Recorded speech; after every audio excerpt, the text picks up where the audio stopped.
Una de las cosas que es bien interesante, hermanos, es saber que el cristianismo como tal, se esfuerza en mostrar un Mesías Dios separado de Israel. Si el cristianismo no muestra un Mesías Dios separado de Israel, está totalmente perdido. ¿Por qué? Porque no tiene que enseñar. Porque esa es su doctrina. Entonces ellos siempre están buscando la manera de demostrar que Yeshua no es judío y que por ende no viene sencillamente de la descendencia de David biológicamente, sino que es un ser preexistente, un ser divino que sencillamente se encarnó en María. De esta manera él los desconectan de su linaje judío y por ende también pueden de una manera u otra eliminar o tratar de explicar que la ley ha sido abolida. Por eso, hermanos, es tan importante conocer estas cosas, porque una vez que el mundo cristiano, como se conoce, lleva a cabo su doctrina o explica su doctrina, separa a Yeshua de sus raíces. Y separar a Yeshua de sus raíces es peligrosísimo. ¿Por qué? Porque Yeshua es judío, amante, adorador de la ley de Jehová, adorador de la ley de Moisés. Entonces, como separan a Jesús o a Yeshua de sus orígenes, entonces sencillamente pues ellos crean un personaje nuevo, un personaje que no existe, un personaje que no es histórico, y además crean una cantidad de doctrinas que no son bíblicas. Nosotros siempre recordamos que este libro es un libro escrito por judíos y habla de un pueblo específicamente. Desde el principio hasta el final encontramos la historia de un pueblo aquí en estas escrituras. Y por lo tanto no podemos salirnos de ese entorno. Cuando nosotros vemos la Biblia con otros ojos, y cuando nosotros vemos a Yeshua con los ojos del helenismo, sencillamente creamos un nuevo personaje y nos desviamos totalmente de las sagradas escrituras. Podemos estar predicando cualquier religión, pero no precisamente la religión de nuestro maestro, ni de los apóstoles, ni de los profetas, ni la religión de Abraham o de Jacob, Isaac, los patriarcas, sino que sencillamente estamos creando o participando de una religión más del mundo. En el Shabbat vamos a tener una enseñanza muy hermosa, hermanos, bien interesante, que no se la vayan a perder, donde vamos a estudiar un poquito de los 12 espías que fueron a conocer la tierra prometida, y hay un mensaje extraordinario allí. Pero por ahora entonces vamos a estudiar la historia detrás del Mesías, capítulo 11, y vamos a ver si el Mesías conocía la tradición oral, si el Mesías conocía y practicaba la tradición oral. Entonces, la finalidad de esta clase es mantener al maestro aspirante al trono de David dentro de su territorio y cultura, para no sacarlo de su entorno real y crear un personaje nuevo y no real. Una vez que se distorsiona la historia, ¿verdad?, podemos caer en el error de cambiar totalmente la fe y la verdad. Cuando hablamos de la Biblia tenemos que tener en cuenta que este es un libro judío, escrito por judíos, y relata la historia de la tradición oral. Pablo, consciente también de esta tradición oral, vino a decir: la fe viene por el oír.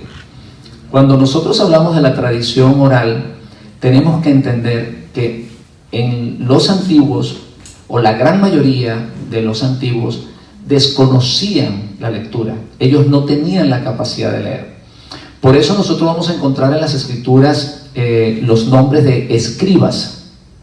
¿Quién eran los escribas? Aquellos que tenían el privilegio de poder escribir. Así que muy pocos leían, muy pocos escribían. Hay un caso bastante interesante con José. Cuando él llega a trabajar para Potifar, una de las razones por la cual Potifar aparte de la gracia de Dios que había en él, lo coloca como mayordomo de la casa, era precisamente porque él sabía leer y escribir.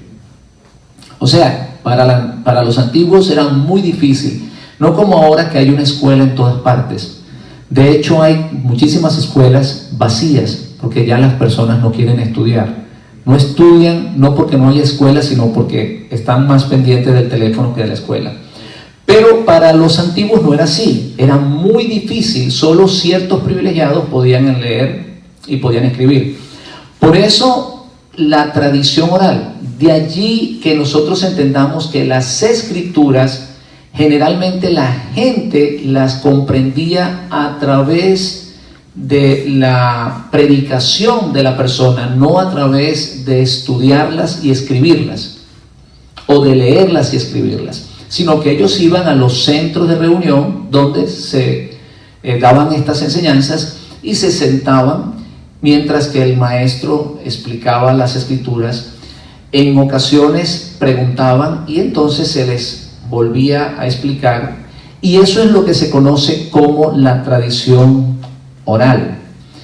Otra cosa más que tenemos que entender, la tradición oral no es otro libro, porque a veces la gente piensa, cuando se habla de tradición oral, que están hablando de otro libro aparte de la Biblia. No es así. La tradición oral es sencillamente la explicación de lo que está en el libro. A nosotros nos pasa muchísimas veces que cuando leemos las escrituras no las entendemos, sencillamente porque no tenemos esa fuente, porque hay mandamientos dados aquí en la Torá, pero no tenemos la explicación cómo aplicar esos mandamientos. Entonces, sencillamente la tradición oral es la explicación de lo que nosotros no podemos entender. No se podía escribir ciertas cosas en un libro, y aparte de eso, por cuestiones de seguridad, para mantener, digamos, la tradición dentro del pueblo de Israel, ellos entonces las enseñanzas las daban oralmente. Volvemos a repetir lo que dice el apóstol Pablo. Esta es la razón por la cual Pablo dice, porque la fe viene por el oír, y el oír la palabra de Dios. Ya hoy en día no es así. Ya hoy en día nosotros podemos decir que la fe puede venir por el oír y por el leer la palabra de Dios, porque todo el mundo prácticamente lee y escribe. Bien, dejando claro esto, ¿verdad? Vamos entonces a conocer, o vamos a estudiar si Yeshua conocía y practicaba la tradición oral. Precisamente de las enseñanzas transmitidas oralmente de generaciones en generaciones, tal y cual como lo dijo Moisés al pueblo, tenemos algunos versículos como Deuteronomio 8:7, para que ustedes vean que la predicación de la palabra generalmente era repetida, era verbalmente. Dice, y la repetirás a tus hijos, y hablarás de ellas estando en tu casa, andando por el camino, y al acostarte y cuando te levantes. Los sabios decían, una cosa bien interesante es, los sabios decían que la palabra escrita era limitada. Para los antiguos, cuando ellos escribían una palabra, la limitaban, porque cuando tú escribes algo, sencillamente dice lo que está específicamente diciendo allí. Sin embargo, cuando tú la predicas, la puedes explicar mejor. Por eso los sabios decían que la palabra escrita era limitada, terminaba siendo una palabra pobre, mientras que la palabra predicada tenía riqueza. ¿Por qué? Porque la podías engrandecer. Otra de las cosas también que es interesante y que ellos consideraban es que las cuerdas vocales son el mejor instrumento que tiene, o el mejor instrumento musical, que además tiene conciencia de lo que está diciendo.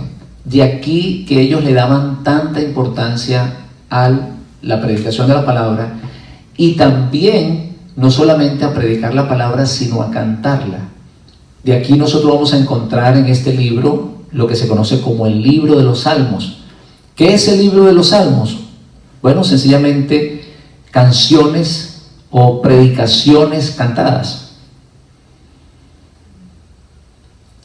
Todo esto, hermanos, nos estamos dando cuenta la importancia que tenían para los antiguos lo que se conoce como la tradición oral.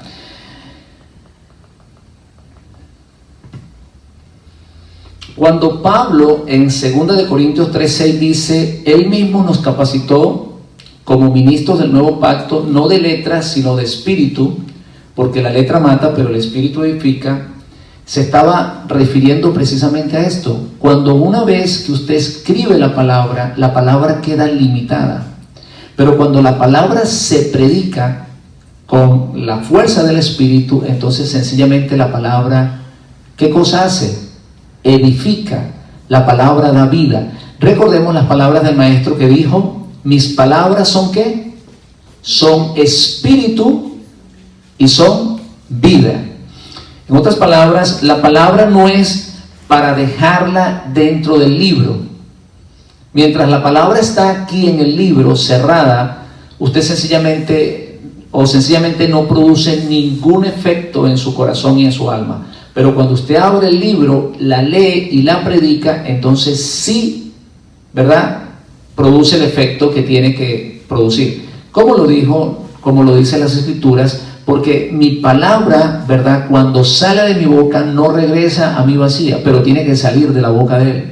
En otras palabras, tiene que ser predicada. Si no se predica, sencillamente la palabra se queda sin ningún efecto o no produce ningún efecto.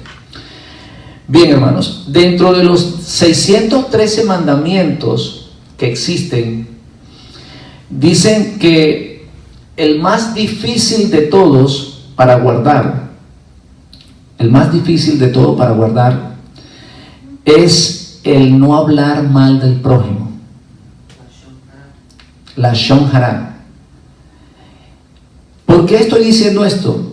Porque así como de los 613 mandamientos, la Lashon Hara es el mandamiento más difícil. Qué difícil es controlar esa. Peligrosa, ¿verdad? Entonces, así como es difícil, o el más difícil de los mandamientos, controlar la lengua, se dice que es la tradición oral es la doctrina más difícil de explicar. ¿Por qué? Porque para unos sencillamente no es bíblica. Para otros probablemente sí lo es. Y de hecho algunos le dan mucho más importancia que algunos versículos de la palabra de Dios. Entonces por eso es tan difícil hablar de esto. Pero nosotros necesitamos estudiar de esto. ¿Por qué razón? Porque nosotros vamos a ver por qué el maestro en ocasiones utiliza parábolas. ¿Por qué él explica de una cierta manera? ¿O por qué cuando él da el sermón del monte, las personas que no entienden lo que él está diciendo consideran que él está cambiando la ley?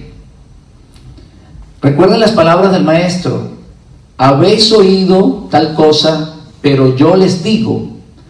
Cuando nosotros leemos esta escritura con unos lentes helenísticos, sencillamente la confundimos, la malinterpretamos y decimos, ¿se dan cuenta? El Mesías está cambiando la ley. Pero para nada es eso. Realmente dentro del judaísmo era muy normal que los maestros hablaran de esta manera. Lo hacían para dar una mejor explicación de lo que ellos estaban transmitiendo. Por eso usted encuentra lenguajes de parábolas, por eso usted encuentra ejemplos, porque es la manera, ellos buscan la mejor manera de explicar la palabra de Dios. Por otro lado, cuando en ocasiones el maestro hablaba de esta forma, sencillamente no estaba cambiando la ley, estaba colocando cercos de protección sobre la ley, algo que era muy normal dentro de los rabinos judíos. Así como buen rabino que era él, entonces él sencillamente colocaba cercos de protección. Recuerden la famosa, la famosa frase que él dice: si usted mira a una mujer con deseo de codiciarla, ya sencillamente usted adulteró en su corazón. La ley era más flexible, la ley te lo permitía hacer. Para aquellas personas que dicen que el Mesías rompió con la ley, tendrían que leer ese versículo cuidadosamente. Se dan cuenta que el maestro está colocando una cerca de protección allí para evitar que tú peques. Si tu ojo, fíjense hasta dónde llega el maestro, si tu ojo, ¿verdad?, te hace pecar, quítatelo.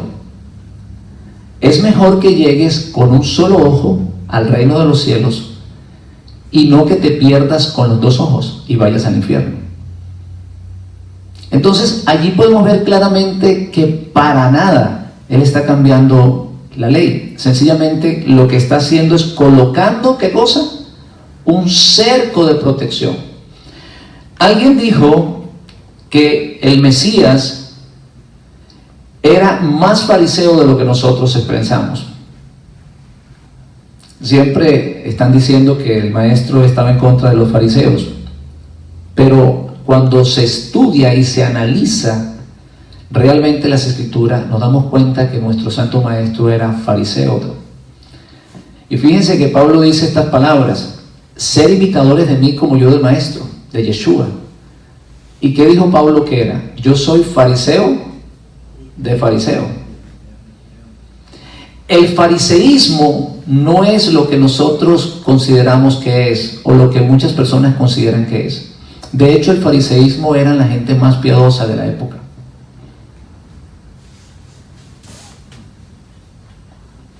Ahora, que dentro del fariseísmo había ciertos grupos a los cuales el maestro le dijo en algunas ocasiones ciertas cosas, sí, es verdad. Pero, por otra parte, estas discusiones que existían dentro del judaísmo son normales. De allí el dicho que donde hay dos judíos, hay tres opiniones. Porque ellos siempre están tratando de buscar la manera o la mejor manera de explicar la palabra de Dios. Por eso se esfuerzan. Por eso usted va a ver las conversaciones que tiene el maestro con otros rabinos. Siempre se están esforzando en explicar la palabra de Dios y siempre están tratando de buscar la mejor manera de cumplir los mandamientos. Ellos se esfuerzan para cumplir los mandamientos.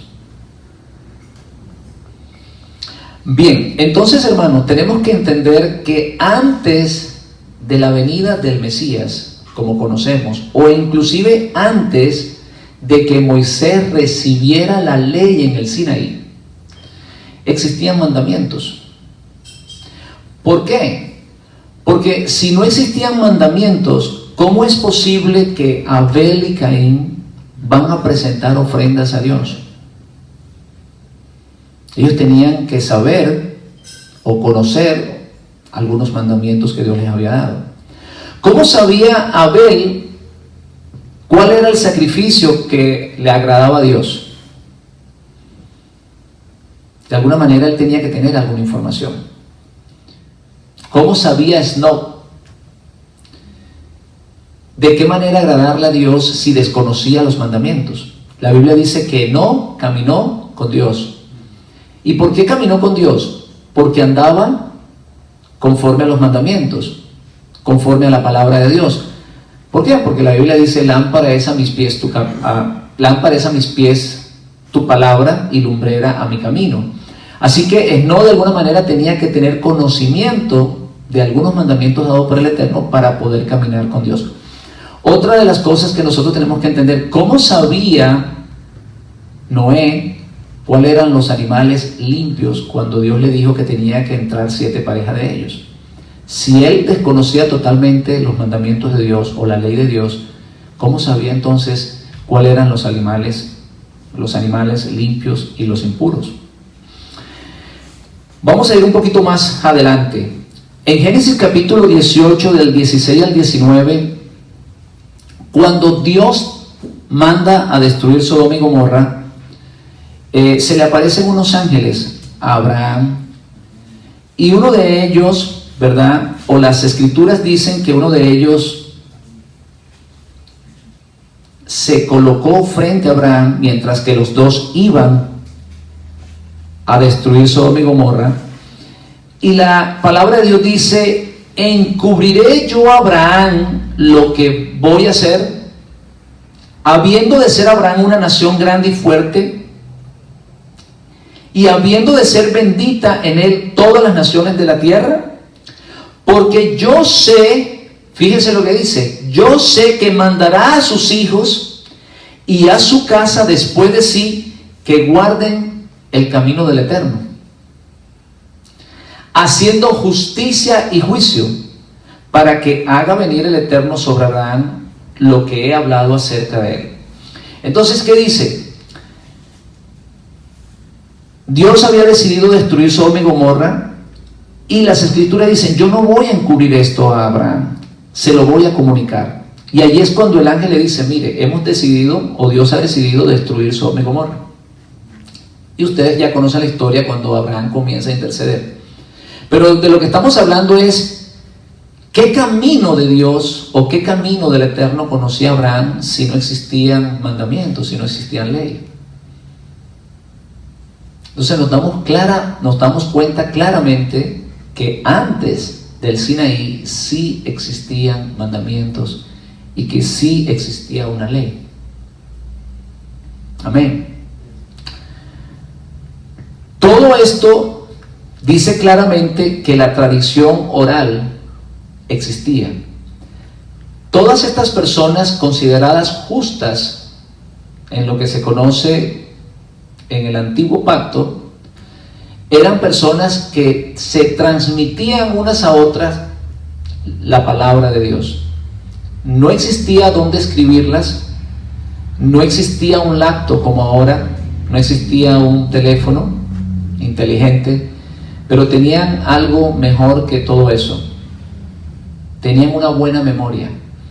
¿Y saben una cosa? La memoria es la mejor computadora que tú puedes tener.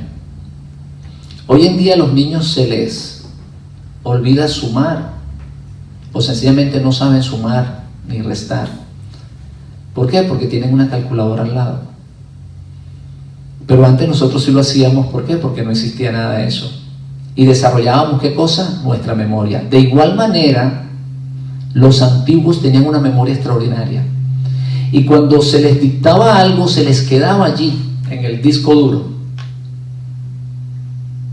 No tenían papel, tenían que guardarlo en el cerebro. Hoy en día, cuando te van a decir algo, ¿qué haces? Tomas el teléfono y lo escribes. Y antes, bueno, cogías una libreta. Recuerdo yo los periodistas, cuando no existían ese sistema de computadoras como ahora, y grabaciones, ellos sencillamente hacían las entrevistas y cogían un lápiz y una libreta, y todo lo que iban diciendo, pues lo que él podía escribir, lo escribía, y luego entonces lo plasmaba en el periódico. Ya hoy no se necesita de eso, ya hay sistema de grabación. Pero hermanos, estamos hablando de muchos años atrás. Todas estas personas, aparte de no tener la capacidad de escribir y de leer, tenían que esforzarse por grabarse las cosas dentro de su mente. Por eso nosotros no podemos ignorar, hermanos, lo que se conoce como la tradición oral. Dejando claro todo esto, ¿verdad? Entonces, dejando claro todo esto, vamos a explicar un poquito de cómo fue que la tradición oral fue transmitida. Se dice que Moisés escribió lo que conocemos como la Torá, o los 5 libros, también conocidos como Pentateuco. Él los escribió y se los entregó, o le entregó una copia a cada líder de cada tribu. Sin embargo, aparte de esa copia que le entregó Moisés a los líderes, Moisés les explicó cómo guardar determinados mandamientos que no estaban allí o que no se podían escribir. ¿Por qué razón? Porque habían ciertos mandamientos que habían que cumplirlos probablemente fuera del lugar donde estaban, de acuerdo a las circunstancias que habían en ese lugar.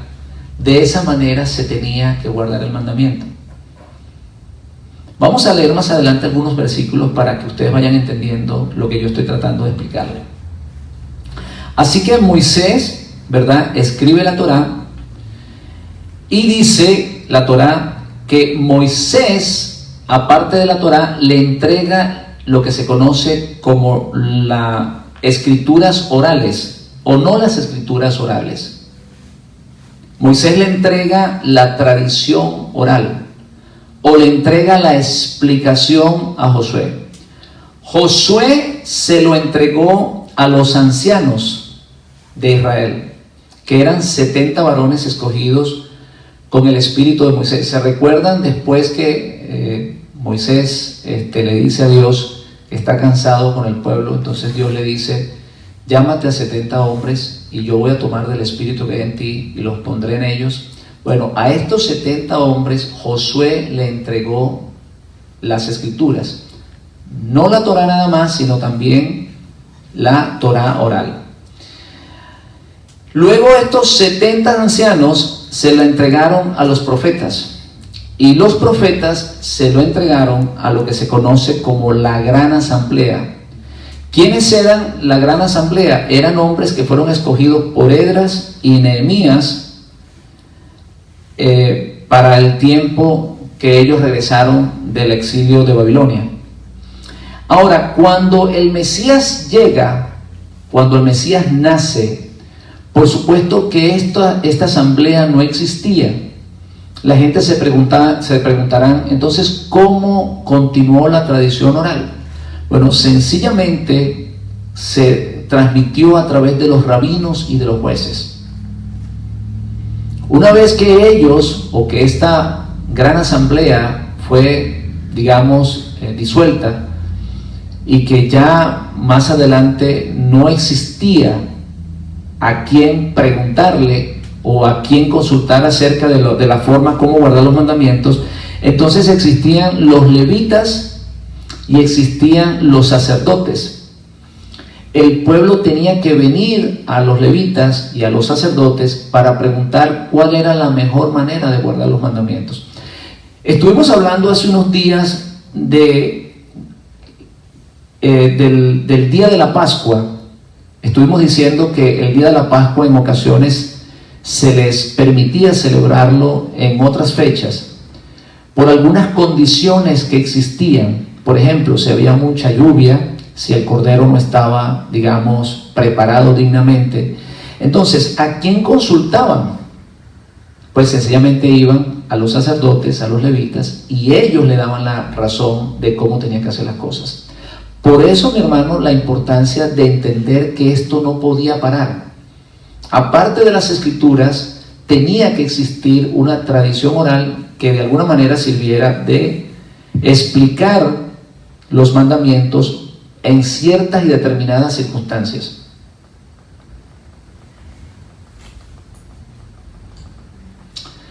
Otra de las cosas que nosotros entendemos o que hemos podido aprender aquí, que aparte aparte de transmitirse entre los sacerdotes y los levitas, o aparte de ellos haber recibido la información de la gran asamblea y de ellos tener la capacidad de transmitírsela al pueblo, esta tradición oral por lo general se predicaba o se practicaba entre los discípulos y el maestro, o era transmitida del maestro a los discípulos. No era por lo general explicada a todo el pueblo. Yo no sé si ustedes recuerdan esta parte en la Biblia, Mateos, el libro de Mateos, donde el maestro le dice: a ellos yo les hablo por parábolas, para que ellos oigan y no entiendan. Sin embargo, a sus discípulos sí se les explicaba correctamente. Entonces, esto está colaborando lo que dice el judaísmo. Esta tradición oral, por lo general, iba del maestro hacia el discípulo. Habían ciertas enseñanzas que solamente el maestro se la transmitía al discípulo. Le voy a decir algo que esto es bien interesante. Generalmente las personas que están buscando los caminos de Dios o que quieren, digamos, abrazar la fe del pueblo de Israel, la mayoría de las personas a veces no saben qué hacer. Por eso la gente acude a las iglesias, porque quizás en su corazón hay cierta sed y ellos buscan de alguna manera algún lugar que les prediquen, algún lugar donde les digan o le hablen de Dios. Déjeme decirle algo. Dentro del modelo bíblico o dentro del judaísmo, el modelo bíblico no es así. Si ustedes estudian cuidadosamente las escrituras, se dan cuenta que siempre habla de maestros y discípulos. Vamos a encontrar el caso de Juan el Bautista y sus discípulos. Vamos a encontrar el caso de Elías con Eliseo. Vamos a encontrar el caso de nuestro santo maestro con sus discípulos. No es que yo voy a una iglesia, no es que yo trato de estudiarlo a mi manera. El mejor consejo que yo le doy a las personas que quieren caminar o que quieren conocer de las escrituras es que se busquen un buen maestro, que cada vez que tengan preguntas puedan tener una respuesta conforme a las escrituras, porque ese es el modelo bíblico. No trates de caminar este camino solo. De hecho, Pablo le dice a los corintios: yo los he engendrado en el Mashiach. Yo los he engendrado. Yo soy su padre espiritual. ¿Por qué? Porque necesitamos un maestro, necesitamos un padre que nos guíe. De aquí las palabras de nuestro santo maestro cuando le dice a los discípulos: no los voy a dejar huérfanos. Porque el maestro es considerado un padre espiritual. Así que tienes que tener cuidado en buscar ese maestro. Tienes que orarle a Dios, tienes que ver perfectamente qué te está enseñando y conocer el pasado de esa persona o conocer el presente y la manera que él tiene de vivir. Es bien importante eso. Si tú no tienes un buen maestro, desafortunadamente puedes errar en el camino de la salvación. Le voy a dar un versículo donde tenemos un buen ejemplo de que esta tradición oral existía y que habían ciertos mandamientos que no estaban escritos. Vamos a ir a Deuteronomio 12:21. Dice: si el lugar que el Eterno tu Dios escoja para que habite allí su nombre está lejos de ti, entonces sacrificarás de tu vacada y de tu rebaño que el Eterno te haya dado, como te ha ordenado, y dentro de tus ciudades podrás comer según todo el anhelo de tu alma. Si ustedes leen cuidadosamente, dice: como te he ordenado. Bueno, si ustedes buscan en la Biblia, no existe cómo fue que Dios le ordenó a los hijos de Israel sacrificar o hacer sacrificio fuera del templo, en esos lugares lejos donde él iba a estar. ¿Qué quiere decir esto? Pues dice claramente de que existía una tradición oral. Si él les había dado la información, porque aquí dice que ya él se los había ordenado, ellos tenían esa información que no estaba aquí en las escrituras. Eso quiere decir claramente de que ellos habían oído ciertas ordenanzas que no estaban escritas en la Torá.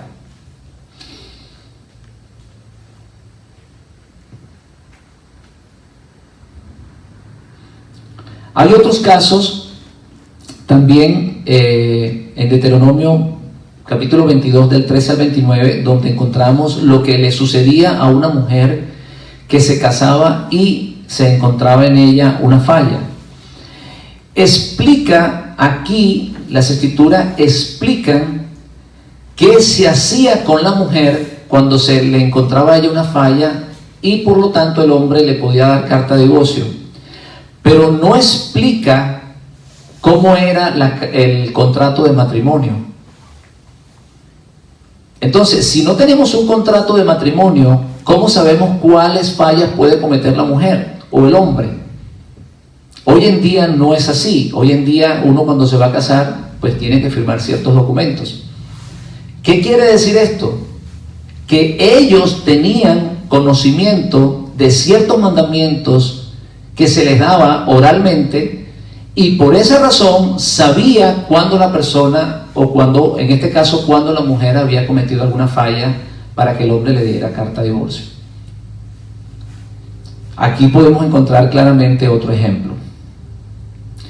Otro ejemplo que también vamos a encontrar es en Levítico 23:40. Dice, cuando había que buscar ramas del árbol hermoso, cuando se hacía la fiesta de los tabernáculos, el Eterno manda a que se busquen ciertas ramas de un árbol hermoso. Capítulo 23, versículo 40 de Levítico. La pregunta que nosotros podemos hacernos, ¿cuál es ese árbol hermoso? Si la Biblia no dice cuál es. ¿Qué quiere decir esto?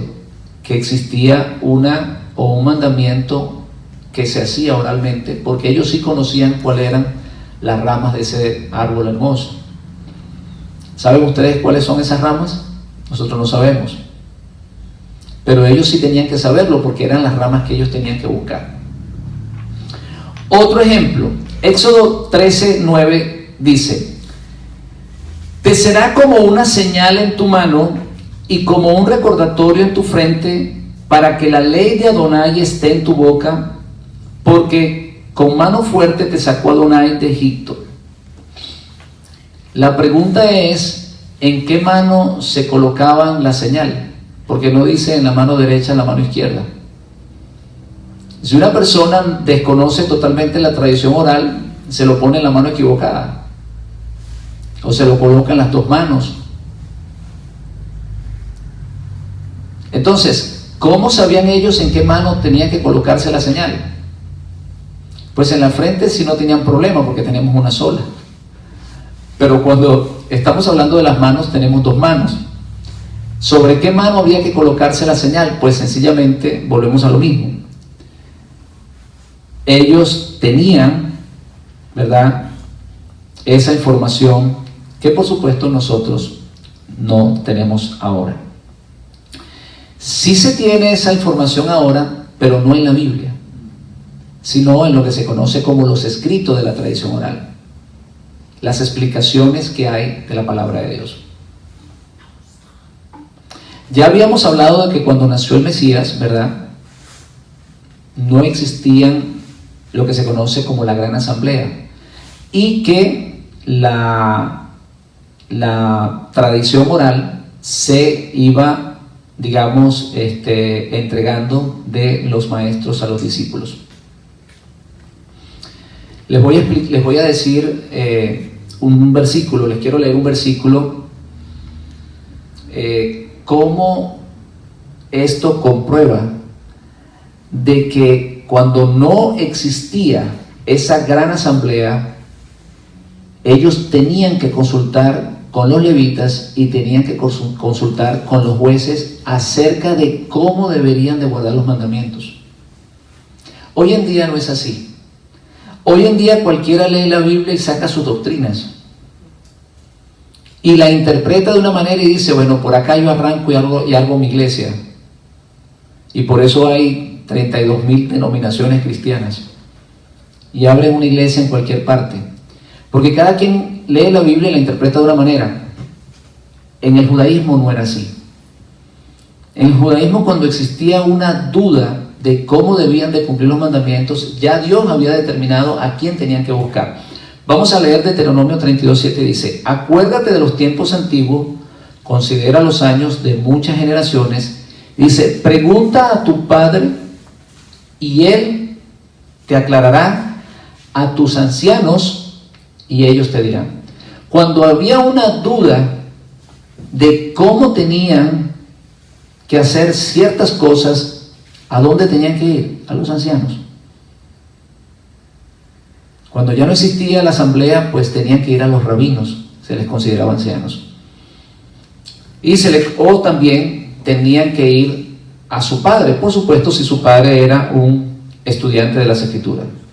Vamos a ver ciertos versículos en la Biblia dichos por el maestro que están escritos en los libros de las tradiciones orales, para mostrar y comprobar que el Mesías sí conocía esta tradición, que el Mesías para nada está creando una nueva religión, que no está rompiendo con la ley, sino que sencillamente está utilizando cierta información de la tradición oral para dar sus enseñanzas.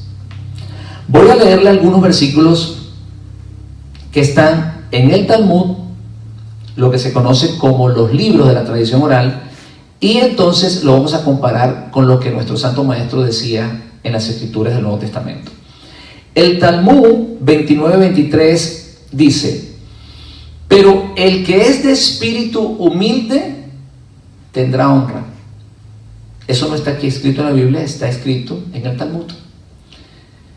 Mire lo que dice Mateo 5:3: felices sean los pobres, porque de ellos es el reino de los cielos. Talmud de Elín 147:3: Él sana a los quebrantados de corazón y venda sus heridas. Mateo 5:4 dice: felices sean los que lloran, porque ellos recibirán consolación. Talmud Teelín 37:11: pero los mansos heredarán la tierra y se recrearán con la abundancia de paz. Mateo 5:5: felices sean los mansos, porque ellos recibirán la tierra por heredad. Tiene un gran parecido, ¿verdad que sí? Sencillamente él está usando la tradición oral. Seguimos.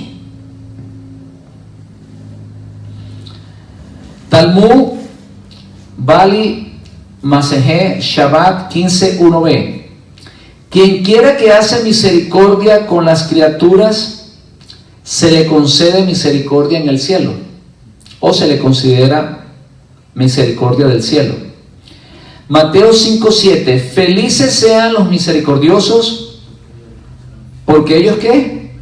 Alcanzarán misericordia. Talmud Teelín 24:3-4: ¿quién subirá al monte del Eterno y quién estará en su lugar santo? El limpio y manso, el limpio de manos y puro de corazón. Dice: bendito aquel que dice verdad con corazón puro y no calumnia con su lengua. Mateo 5:8, el maestro dijo: felices sean los limpios de corazón, porque ellos verán a Dios. Talmud Teelín 34:14: busca la paz y síguela. Mateo 5:9: felices sean los pacificadores, porque ellos serán llamados hijos de Dios. Talmud Bali Masejet Dabakama 93a: el hombre tiene siempre que procurar estar entre los perseguidos y no los perseguidores. Eso es como un mandamiento bastante difícil, ¿verdad que sí? Debemos de estar siempre entre los perseguidos, según el Talmud, y no entre los perseguidores. Y mire lo que dice Mateo 5 del 10 a 11: felices sean los que padecen persecución por causa de la justicia, porque de ellos es el reino de los cielos. Felices sois cuando por mi causa os vituperen y os persigan y digan toda clase de mal contra vosotros mintiendo. Talmud Masehé Kavá, capítulo 1. Quien mira a una mujer con intención impura es como si él ya tuvo relaciones con ella. Eso lo dice el Talmud. ¿Y qué dijo el maestro? ¿Qué fue lo que dijo? Pero yo os digo que cualquiera que mira a una mujer para codiciarla, ya adulteró con ella en su corazón. Todo lo que nosotros estamos encontrando en el Talmud, muchos de ellos son cercas de protección que colocaban ciertos sabios para no pecar. Y es por eso que encontramos ese lenguaje dentro de los labios del Mesías. Aleluya. Talmud Masehé Boda Mesiah 49a dice: tu sí sea verdadero y tu no sea verdadero. Mateo 5:37 dice: pero sea vuestro sí, sí, y vuestro no, no.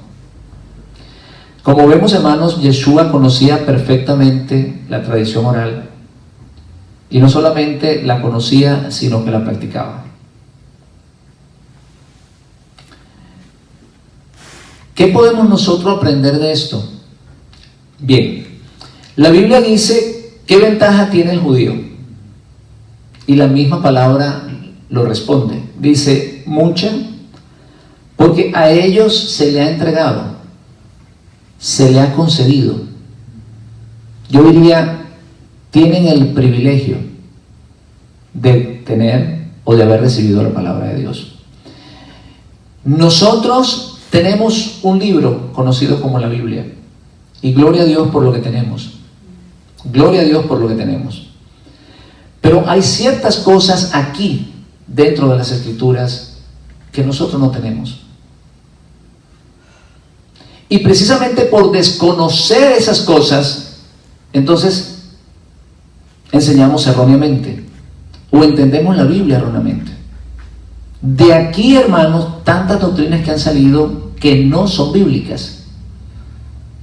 Cuando nosotros leemos, habéis oído, pero yo les digo, inmediatamente el cristianismo dice: ¿ustedes se dan cuenta? Yeshua está rompiendo con Moisés. Ahora él es el nuevo legislador y dice: ya no más ley. Ahora yo le estoy dando una nueva religión o una nueva enseñanza. Y para nada, mis hermanos y amigos, está sucediendo esto.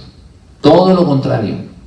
Está colocando una cerca de protección sobre la palabra de Dios como buen rabino judío. Como les dije al principio, la idea es siempre mostrar un Jesús no judío, un Jesús que rompe con la ley. ¿Por qué? Porque sencillamente el pecado es la violación de la ley.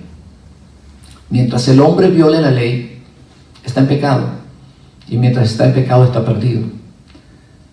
Las fuerzas del mal no quieren que tú te salves, así que ellos quieren tenerte entretenido en religiones, en clubes sociales, donde tú vayas, hagas lo que quieres y donde tengas una vida, digamos, que le agrada a los deseos de tu carne. Mientras que Dios te está ofreciendo la verdad y Dios te está diciendo: el camino es corto. Ese camino que es angosto es el seguro. Ese camino ancho por donde todos quieren caminar, ese camino te lleva a la perdición. Ese camino ancho es el camino que se conoce como el camino de la gracia, el camino del evangelio de la prosperidad, donde millones de personas quieren caminar por él. Pero cuando Dios muestra el verdadero camino, cuando Dios te dice: este camino, aunque es un poco difícil, es el que te va a llevar a la vida eterna, lamentablemente muchas personas no quieren caminar por él. Y de esto, hermanos, las fuerzas del mal lo conocen perfectamente. Por eso siempre te muestran un camino fácil. Y por eso siempre quieren convencerte de que como estás bien. Y que no necesitas ir más allá. Que con venir al servicio, oír la palabra de Dios es suficiente. Ya tú hiciste una oración, ya confesaste con tus labios que tienes a un Salvador. Y ya es suficiente para eso. Pero las Escrituras, hermanos, nos enseñan otra cosa. Nos dicen que no podemos apartarnos de ella. Que la palabra de Dios debe estar en nuestra boca, en nuestro corazón. Que debemos de meditar en ella de día y de noche. Que debemos de escudriñarla, estudiarla. Yo le voy a dar un consejo a las personas que no quieren estudiar la Biblia. Si usted no quiere escudriñar la Biblia, búsquese otro libro. La Biblia no es un libro para leerla nada más. Usted puede buscarse una novela o puede buscarse cualquier otro libro. Usted necesita escudriñar las Escrituras. Si tú quieres leer la Biblia, necesitas escudriñarla. Y necesitas transformarte en un discípulo. Es el modelo bíblico. Si ustedes ven las Escrituras, se van a dar cuenta que siempre había un maestro para los discípulos. Comenzó con Moisés, luego comenzó con los ancianos que fueron ungidos por él, y así sucesivamente.